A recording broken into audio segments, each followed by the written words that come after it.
মাহিরের কাছ থেকে সুন্দর তেলাওয়াত শুনলাম। এই পর্যায়ে পবিত্র কলাম থেকে তেলাওয়াত নিয়ে আসছে মোহাম্মদ সাবিক মিয়া। আসসালামু আলাইকুম ওয়া রাহমাতুল্লাহি ওয়া বারাকাতুহু। আউযু বিল্লাহি মিনাশ শাইতানির রাজীম।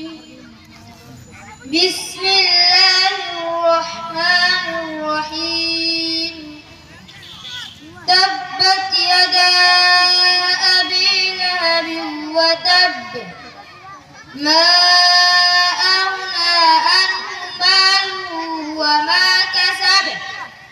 سيصلى نارا ذات لهب وامرأته حمالة الحطب في جيدها حبل من مسد. السلام عليكم ورحمة الله وبركاته.